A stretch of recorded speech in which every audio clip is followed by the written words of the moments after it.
여러분과 함께 오래 참음, 인내라는 제목을 가지고 말씀을 나누기 원합니다. 본 시대의 가장 공통적인 특징이 조급함이라고 합니다. 우리 한국 사람들은 이 빨리빨리라는 것이 입이 되어가지고 외국 사람들도 이 빨리라는 말을 한국에 와서 처음으로 배운다고 합니다. 현 시대는 이 참을성과 인내가 참 없음을 보여주는 경우들이 많이 있기 때문에 전에와 달리 요새 또 젊은이들이 군에 가서 참 이 견디기 어렵고 또 참기 어려운 그런 시대에 살아가고 있고 또 군대를 회피하는 그런 경우들이 많은 것이 그곳에 가서 인내한다는 것, 그것이 쉽지 않기 때문이라고 합니다. 또한 기술 발달로 인해서 인스턴트 식사에서부터 햇빛에 그을리는 인스턴트 썬테이까지 나왔다고 합니다. 또 빨리 끓여 먹는 라면, 맥도날드 이런 음식들이 최근에 인기라고 합니다. 그리고 빨간 신호등 앞에서 한 5초 이상 사람들이 기다리지 못하고 차가 가지 않는 크락신을 울리는 그런 시대에 우리가 살아가고 있습니다. 어쨌든 이런 시대에 모든 것이 빨리빨리 참 진행돼야 되는 이런 시대에 우리 성경은 성령의 열매 중에 사랑과 희락과 화평과 오래 참음, 인내에 대해서 우리에게 말씀을 하고 있습니다.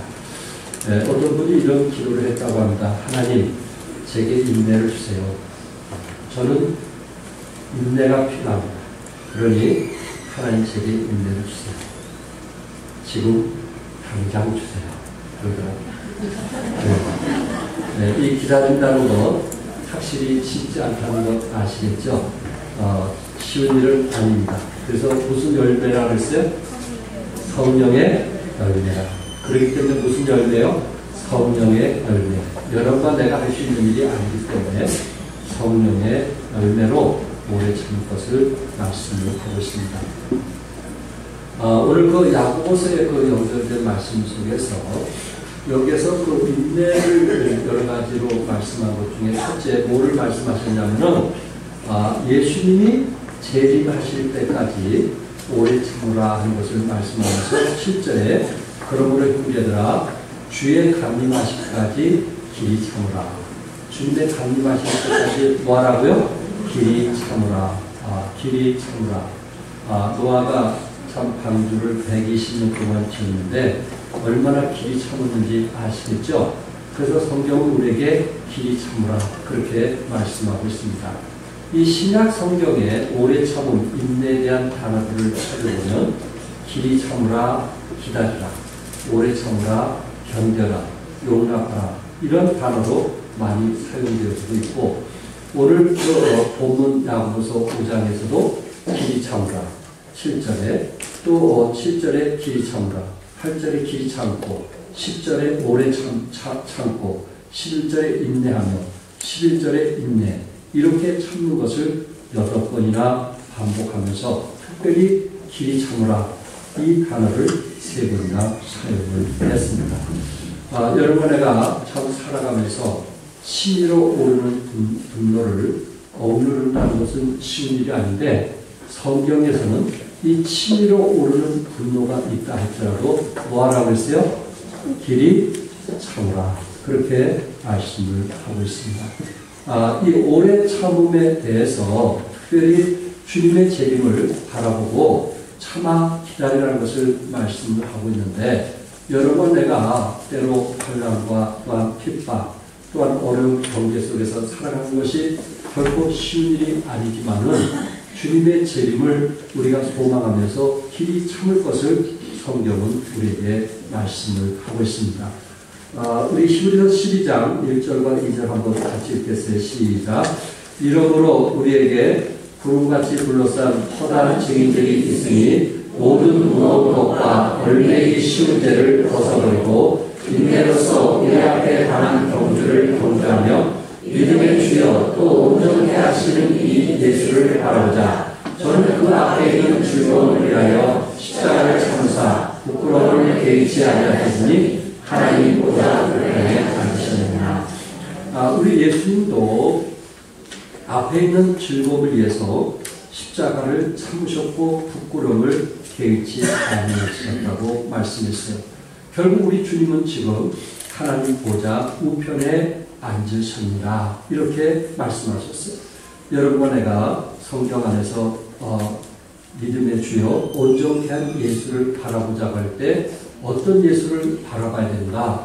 우리 주님도 앞에 있는 즐거움을 위해서 참고 인내하고 오래 참으셨던 것, 이것을 우리가 기억을 하면서 여러분과 나도 예수님이 오래 참으셔서 하늘 보좌 우편에 앉으셨던 것처럼 여러분과 나의 삶 중에 인내, 오래 참음, 이것이 성령 열매를 통해서 나타나야 될 것을 말씀을 하고 있습니다. 특별히 우리가 오래 참을 때 언제까지 참으라 그랬어요? 예수님의 재림 때까지, 주님께서 오실 때까지, 사람과 관계 속에서 힘들고 어렵지만 언제까지 참으라 그랬어요? 주님의 재림 때까지. 부부지간에 갈등도 있을 수 있고 어려움도 있을지만 언제까지 참으라 그랬어요? 주님의 재림까지 참으라고 말씀했어요. 그래서 인내라는 것은 쉬운 일은 아니지만 우리 예수님께서 주님의 재림, 다시 내가 올 때까지 참으라고 말씀했고, 우리 주님께서도 이 땅에 오셔서 이제 보좌 우편에 앉으실 그 즐거움을 위해서 때로 십자가를 지시고 때로 이런 어려움을 인내하셨다고 말씀을 했습니다. 한문으로 참는다는 단어를 찾아보니까 참을 인자를 썼어요. 참을 인자. 이 글자는 마음 심자에 칼도를 쓴 것입니다. 다시 말해서 참는다는 것은 칼로 마음을 베는 것 같은 아픔이 있다는 것입니다. 옛날 부모님들이 정말 참는다는 것이 얼마나 어려운 건지 아시겠죠? 옛날에 어머니들이 얼마나 참는 것이 어려운지 아시겠죠? 이처럼 그 참는다는 것은 결국은 칼이 마음을 찌른 것 같은 아픔이 있을지라도 성령의 열매를 통해서 우리가 오래 참을 것을, 또한 주님이 오실 때까지 참을 것을 말씀을 하고 있습니다. 특별히 이 참는다는 것은 약하기 때문에 참는다는 그런 의미는 아닙니다. 원래 참는다는 그 단어의 뜻을 보면, 헬러의 그 뜻을 보면 고통받는 자로 하여금 성급하게 보복하고자 하는 마음을 자제하는 것이라고 말하고 있어요. 그러니까 여러분과 내가 누구로부터 고통을 받을 때 이런 부분에서 성급하게 뭐하지 않냐면 보복하지 않아요.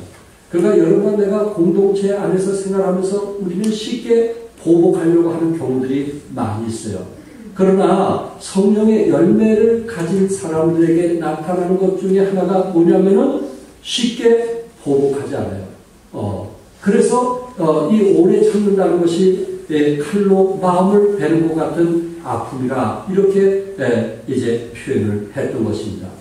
본문 7절에서 그러므로 이렇게 시작하고 있거든요. 그러므로 이 말은 부자에게 압제당한 가난한 자들로 하여금 하나님께서 반드시 그들을 벌하실 것을 믿으며 재림 때까지 하나님의 심판을 기다리며 참으라는 것을 말씀하고 있는 것입니다. 내가 다시 올 테니 그리스도의 강림할 때까지 참으라. 누구에게? 부자에게 압제를 당하고 억울한 일을 당했을지라도 참으라고 말씀하고 있습니다. 여러분과 내가 살아가면서 우리 주위로부터 어렵고 힘든 일을 당할 때가 얼마나 많은가요? 때로 정말 내 성격 같으면 토하고 싶고 가서 뭔가 따지고 싶은 그럴 때가 한두 번이 아닙니다. 그러나 성경은 우리에게 뭐라고 말씀했어요? 언제까지 참으라? 주의 재림까지 참으라고 말씀했어요. 쉽게 우리의 이 성질을 드러낼 수도 있지만 우리 주님은 참으라고 말씀했어요. 그러니까 예수 믿는 사람들은 뭘 배워야 되냐면 인내, 참을 줄 아는 거. 그래서 하나님께서 그 일을 개입하시도록 참고 인내하는 것을 배워가는 그러한 신앙이 되어야 될 것입니다.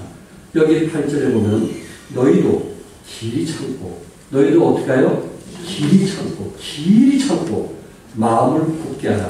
주의 강림이 가까우니라. 이렇게 말씀했어요. 고난이 닥쳐올 때에 우리는 낙심하기 쉽고 자제에 빠지기 쉽습니다. 하나님이 나를 버리셨구나 하면서 마음이 상심할 수도 있습니다. 이럴 때 사탄은 우리들의 낙심을 기다리고 있습니다. 우리의 마음을 사탄은 흔들어 놓을 수도 있습니다. 우리 마음속에 의심을 불어넣고 회의를 품게 만들 것입니다. 그래서 성경에 너희는 마음을 굳게 하라. 너희 마음을 강하게 만들라. 강하게 만들라. 이렇게 말씀을 하고 있습니다. 우리의 마음을 강하게 만드신 분은 결국은 누구실까요? 성령이십니다. 그분이 우리의 마음을 강하게 할 수 있기 때문에 여러분과 나는 성령 충만을 구합니다. 매 순간순간 영의 사람이라면 성령 충만을 구해서 상대방에 대해서 오래 참고 인내하는 것을 배워가는 믿음이 필요하다는 것입니다. 저드스는 버마에 들어가서 복음을 전했던 분입니다. 그러면서 성경 헌금으로 구원한 교회들에게 영적인 열매들을 위하여 인내해 주도록 간절히 편지를 썼습니다. 만약 어떤 큰 배가 나를 세계 다른 선교지로 데려다 주려고 기다린다고 해도 나는 이곳 버마를 떠나지 않을 것입니다.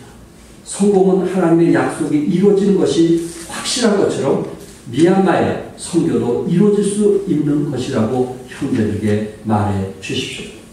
우리 김영주 선교사님이 지금 미얀마로 가서 선교를 하고 계시는데 이 저드스는 버마에 가서 버마어로 성경을 번역하게 되었고 지금은 이분을 통해서 엄청난 많은 영혼들이 예수 믿고 구원받는 영향을 미치면서 우리 선교 구원하는 분들에게 뭐 하기를 부탁했냐면 영적 열매를 위해서 인내해달라.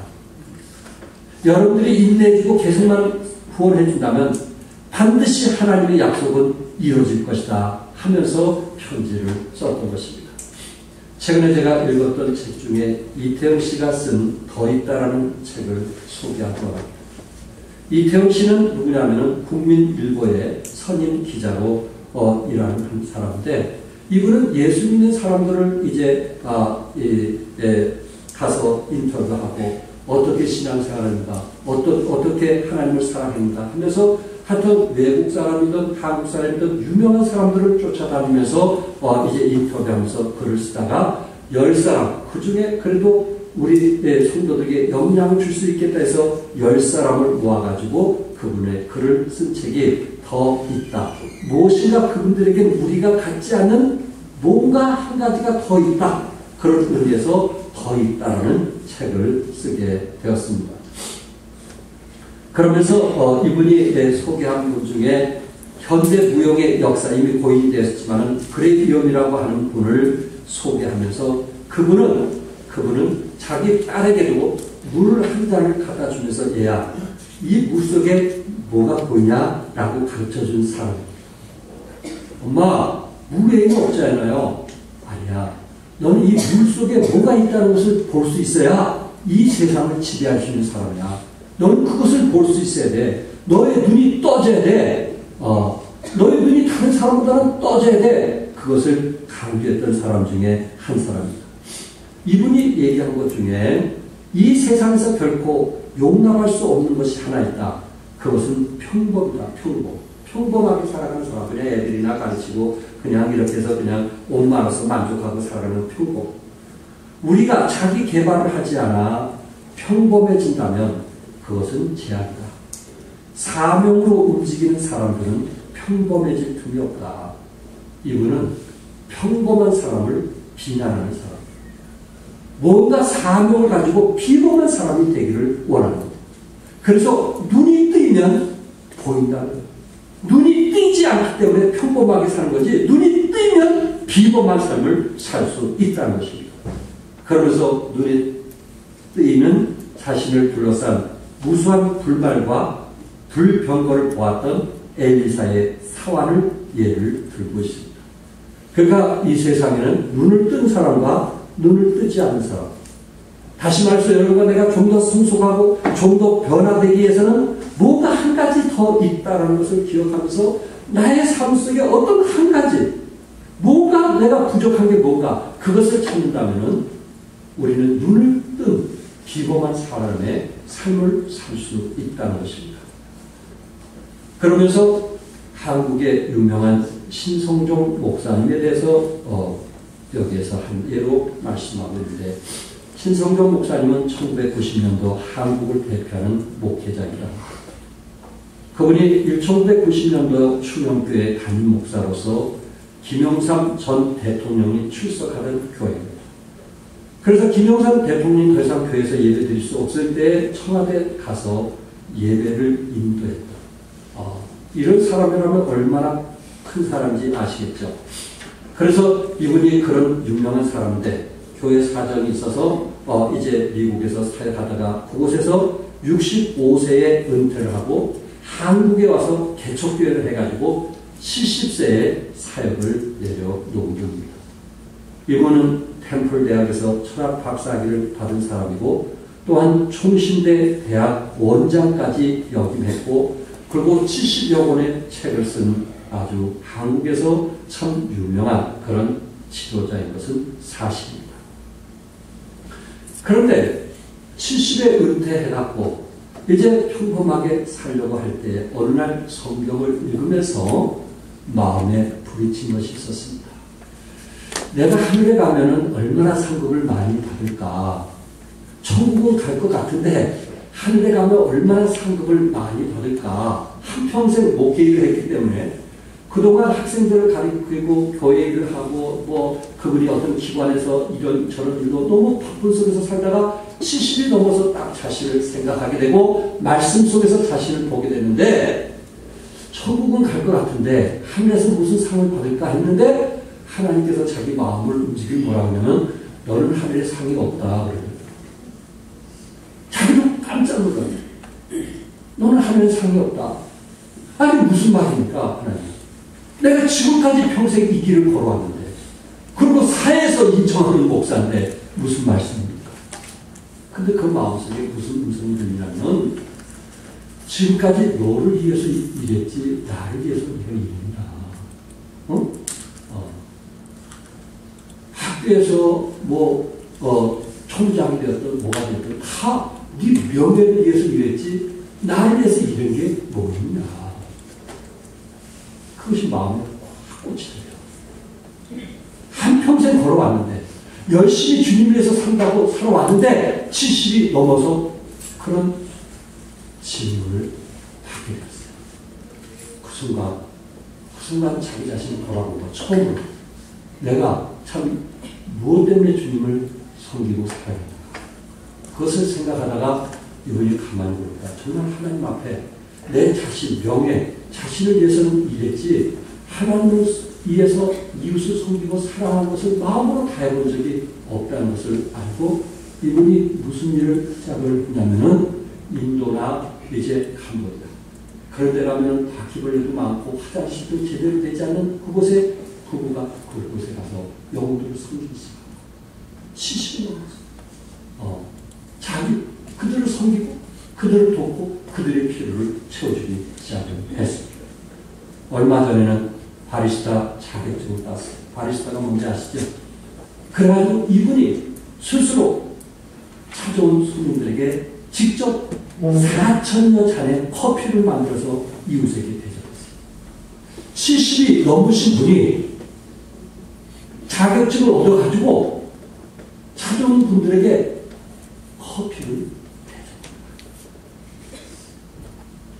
그분이 쓴 책이 천국과 지옥이라는 70이 넘어서 쓴 것이 천국과 지옥이라는 과연 나에게 천국이 있다면 내가 지금까지 그 일을 위해서 살아왔는데 내가 주님을 위해서 일한 것이 뭐가 있는가?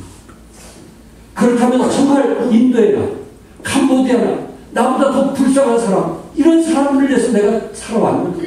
나보다 힘든 사람을 위해서 살아왔는가? 아프리카에는 아이들이 성장하기까지 소원이 뭐냐면 과일 한 번 먹는 거라고 그러는데 아이들이 성장하면서 과일 한 번 못 먹어가지고 평생 소원이 과일이라고 했는데 그 정도로 우리 주위에 굶어가는 사람 힘들게 사는 사람들이 많은데 과연 나는 그들을 위해서 무엇을 했는가?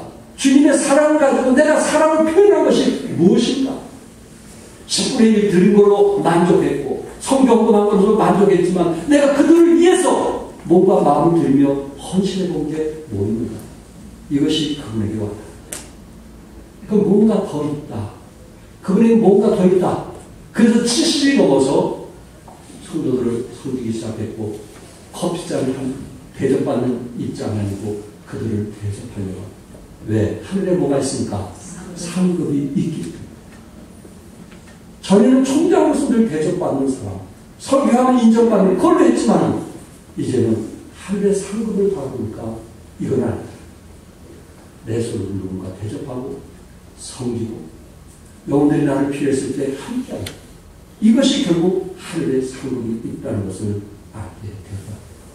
이분에게는 더 있는데 이분에게는 그분과 인터뷰하면서 그분을 통해서 감동과 기쁨을 얻는 뭔가 이 사람에게 남들이 갖지 않는 한 가지 더 있는데 결국은 천국에 소망을 가지고 남은 생애를 아름답게 멋있게 살아가리라 하는 것입니다.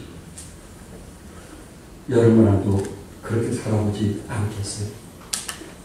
뭔가 다른 사람보다 한 가지 더 있는 내 마음속에 용솟 넘치는 뜨거운 열정, 사랑 뭔가 한 가지 더 있는 다른 사람처럼 평범한 사람이 되지 말고 다른 사람처럼 하니까 하는 그런 사람이 되지 말고 내 안에 주님에 대한 사랑, 주님에 대한 열정, 하늘에 대한 소망, 비전 이런 것들 때문에 내가 뭔가 스스로 일해보는 그런 것이 우리에게 있어야 되지 않겠는가?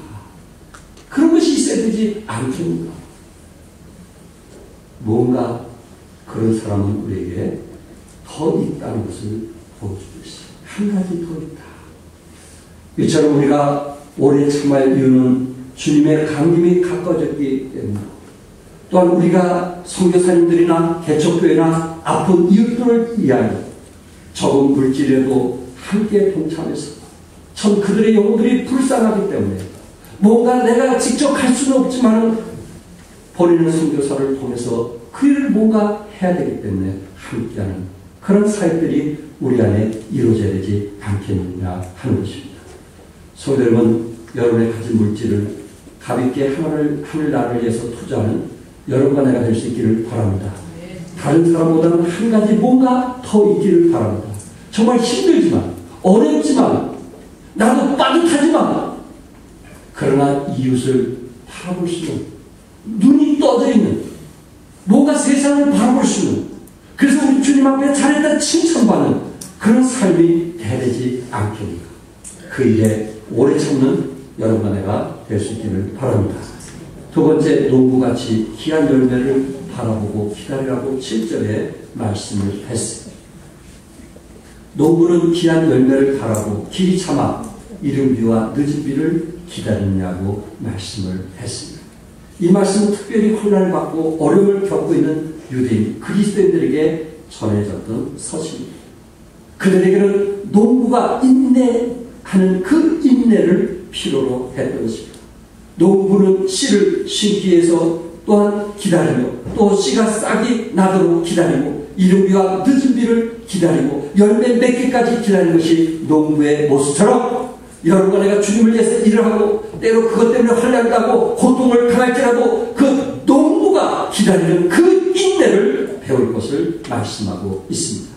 10절에 선지자의 인내를 얘기하면서 형제들아 주의 이름으로 말한 선지자들로 고난과 오래 참음의 본을 삼으라. 고난과 오래 참음의 본을 삼으라. 이렇게 말씀을 했어요. 여러분 하나도 고난을 또한 이제 오래 참음의 본을 삼으라. 그래서 적어도 예수 믿는 사람 속에서 오래 참는 인내하는 여러분과 내가 될 수 있기를 바랍니다. 한 송이의 북각꽃을 피우기에 봄부터 소쩍새는 그렇게 우르나 보다는 시가 있습니다. 농부는 풍성한 수확을 거두기에 이른 봄부터 씨를 뿌리고 여름에 땀 흘려 곡식을 가꿉니다. 농부는 열매를 맺히기를 기다릴 동안 가만히 앉아있는 것이 아니고 씨를 뿌리고 김을 내고 밭을 가는 것입니다. 기다린다는 말은 아무것도 안 한다는 그런 뜻이 아닙니다. 막연하게 기다린다는 그런 뜻이 아닙니다. 능동적으로 기다리는 것입니다. 다시 말해 자신이 해야 할 것을 최선을 다하고 주님께 바라보고 참고 기다리는 것입니다. 여러분 안에 혹시 환난과 어려움이 있다면 농부의 인내를 배울 수 있기를 바랍니다. 누가복음 8장 15절 같이 한번 읽겠습니다. 다 같이 읽겠습니다. 시작.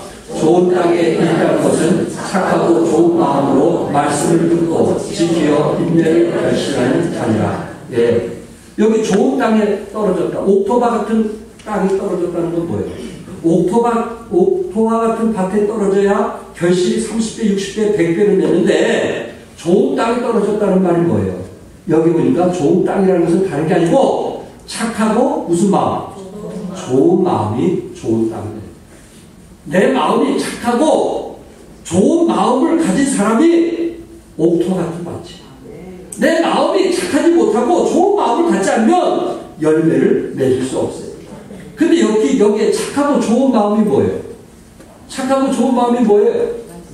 말씀을 듣고, 그리고 말씀을 그것을 지키며, 그리고 그 말씀이 이루어질 때까지 인내하고 결실하는 사람의 마음을 말합니다. 그러니까 하나님의 말씀이 내 마음밭에 떨어지면 그것이 결실을 맺을 때까지 인내하는 사람이 좋은 마음이요, 그것이 결국은 좋은 땅이라 이렇게 말씀을 하고 있습니다. 여러분, 내가 그리스도 안에 살아가면서 좋은 마음이 될 수 있기를 바랍니다. 그것은 좋은 마음, 그것은 좋은 생각을 가지고 있는 사람인데 그 사람은 어떤 사람이냐면은 인내하는 사람입니다. 사도 바울은 자기 육체를 위하여 심는 자는 육체로부터 무엇을 거두고요? 썩어진 것을 거두고, 자기 육체를 위해서 심는 자는 육체로부터 뭘 거둬요? 썩어진 것을 거둬요. 자신을 위해서 사는 사람, 자신만을 위해서 사는 사람은 결국 썩어진 것을 거둬요. 그러나 성령을 위하여 심는 자는 성령부터 뭘 거둔다고요? 영생을 거두려. 우리가 선을 행하되 낙심하지 말지니 피곤하지 않으면 때가 이르매 뭐하려 하세요? 거두리라. 낙심하지 말지니 피곤하지 않으면 때가 이르매 뭐하리라? 거두리라. 아멘? 아멘? 여기의 사람들은 기다리는 것을 배워야 돼요. 인내를 배워야 돼요. 농부의 마음을 배워야 돼요. 하나님께서 여러분에게 주신 말씀으로 믿고 농부처럼 일생 동안 붙드시기 바랍니다. 우리가 어떤 사역을 하든지 간에 낙심하지 말고 포기하지 않는다면 때가 이르면 반드시 하나님은 거두신다고 말씀하셨습니다. 아브라함은 25년이라는 긴 세월을 참고 인내했을 때 비로소 하나님의 약속을 받을 수가 있습니다. 혹자는 말하기를 인내라는 쓴 나무가 단 열매를 맺는다, 이렇게 말했습니다. 인내는 쓰지만 그 열매가 달다는 것입니다. 그리스도인의 사역에는 인내는 열매를 맺게 하는 덕성입니다. 여러분, 내가 영적인 농부가 되어서 심고 또한 자라고 열매 맺을 때까지 기다립니다. 여러분의 상황이 어떠하든, 때로 힘들고 어렵던, 또한 여러분들이 정말 어떤 고통이 있던 인내하는 여러분에가 될 수 있기를 바랍니다. 세 번째, 끝으로 9절에 뭐라고 말씀했어요? 형제들아, 서로 뭐하지 말라? 원망하지 말라. 그리하여 심판을 면하리라. 보라, 심판자가 문 밖에 서 계십니다. 여러분, 내가 인내 속에서 배워야 될 또 한 가지가 뭔지 아시죠? 여기서 오래 참는다는 것 중에, 성령의 열매 중에 오래 참는 것 중에 하나가 배워야 될 것이 뭐냐면은 원망하지 않는 겁니다. 사람이 고난이 닥칠 때 원망하고 불평하기 쉽습니다. 혹은 화를 내거나 남을 탓하기 쉽습니다. 그러나 그런 반응은 고난을 대하는 그리스도인의 올바른 태도가 아닙니다. 혹자는 이런 얘기했어요. 부유하면서 교만치 않기는 참 어렵다. 그렇죠? 그가 참 가진 자가 교만할 수밖에 없는 거예요. 부유하면서 교만치 않기는 참 어렵다. 그러나 가난한 자가 원망하지 않는 것은 더 어려운 것이다.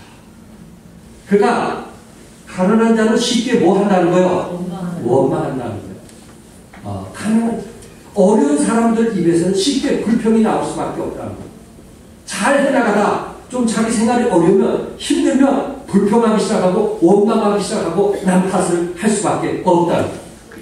여러분, 내가 힘들 때, 좀 사업이 안 될 때, 또 어려울수록 뭔가 좀 믿음의 영적인 눈이 필요할 때가 아닌가. 하나님께서 도와주실 것을 믿고 정말 정말 그 일을 감당해 보겠다고 결단하는 마음이 필요하지 않습니다. 왜냐? 원망하지 않아야 되는 이유는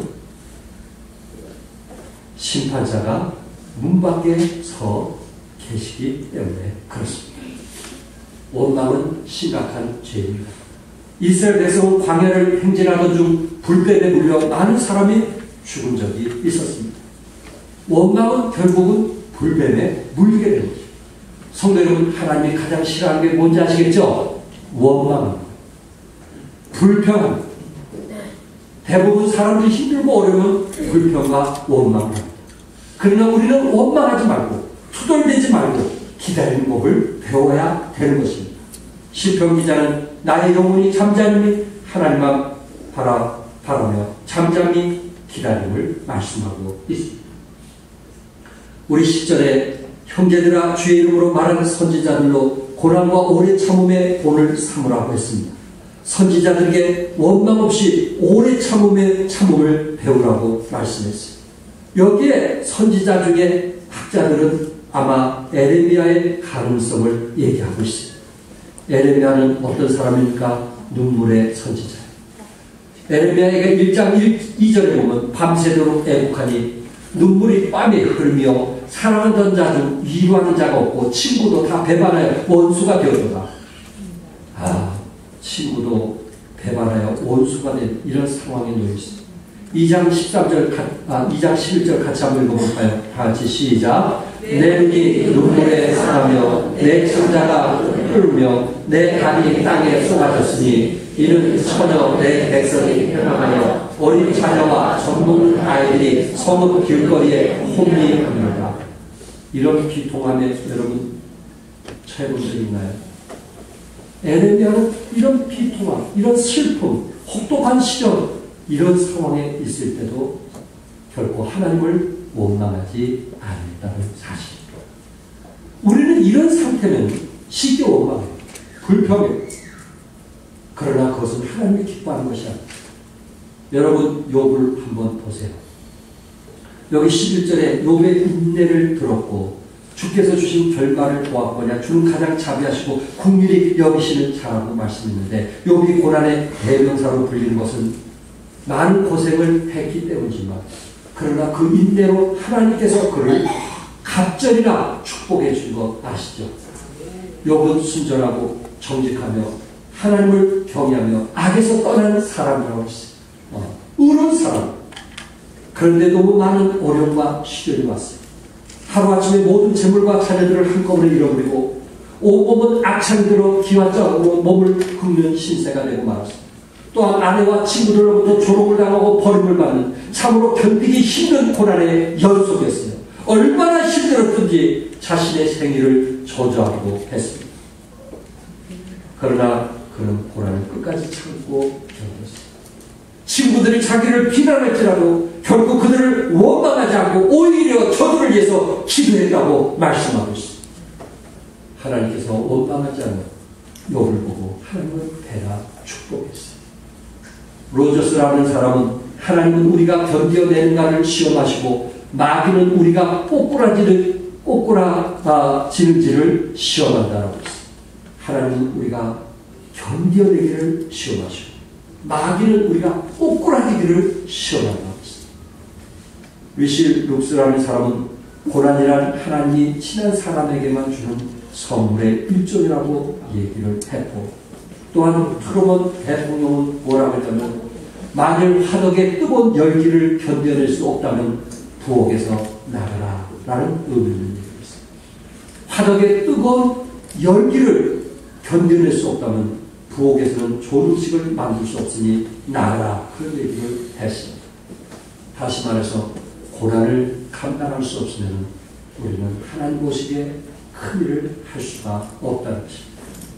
성도 여러분, 뻥튀기를 튀길 때 옥수수를 넣은 후에 불로 오랫동안 달구게 되면 그곳에서 뭐가 나오는지 아시죠? 맛있는 강냉이가 나옵니다. 맛있는 강냉이가 나옵니다. 그런데 어떤 옥수수는 새카맣게 타서 아무것도 먹을 수 없는 것으로 나오는 경우가 있어요. 아무리 어렵고 힘들어도 그것을 이기면 강냉이로 사람에게 유익을 주지만 원망하고 불평하는 사람은 새카맣게 타서 아무것도 먹을 수 없는 것으로 나오게 됩니다. 이런 사람은 지도자가 될 수 없어요. 이런 사람은 가정을 이끌어갈 수가 없어요. 이런 사람은 사회를 이끌어갈 수가 없어요. 인내하는 사람, 오래 참을 줄 아는 사람, 이런 사람을 통해서 하나님께서 배나 축복하심을 믿으시기 바랍니다. 우리 11절 같이 한번 읽을까요? 다 같이 읽겠어요. 시작. 너희가 욥의 인내를 들었고 주께서 주신 결말을 보았거니와 주는 가장 자비하시고 긍휼히 여기시는 자신입니다. 한번 따라서 해보세요. 주는 가장 자비하시고 긍휼히 여기시는 자신이라. 주는 가장 자비하시고 긍휼히 여기시는 자신이라. 우리 하나님은 가장 자비하시고 긍휼히 여기신 분을 믿으시기 바랍니다. 여러분에게 결국 고난으로 끝나지 않을 것입니다. 그 고난 속에서도 감사할 줄 알고, 그 고난 속에서도 비전을 가질 줄 알고, 그 고난 속에서도 비범하게 살려고 여러분들이 선택할 수 있다면 하나님 여러분에게 배나 축복할 것입니다. 그러나 조금만 어려우면 원망하고 불평하고 비난하고 이런 사람은 결코 하나님이 축복할 수 없어요. 왜? 그 사람은 오래 참을 줄 모르기 때문에 그렇습니다. 11절에 보라, 인내하는 자를 우리가 복되다 하나님. 인내하는 자를 우리가 뭐하도다? 복되다. 오래 참는 사람, 인내하는 사람, 그 사람은 우리 하나님께서 복되다. 하나님께서 그에게 복을 주신다고 약속했어요. 성도들은 성령의 열매를 통해서 하나님의 복이 여러분과 함께 하시기를 주님의 이름으로 축복합니다. 기도하겠습니다.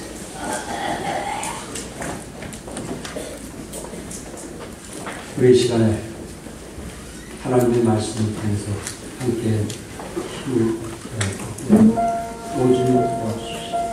귀한 말씀 주신 오주님 도와주시옵소서. 하나님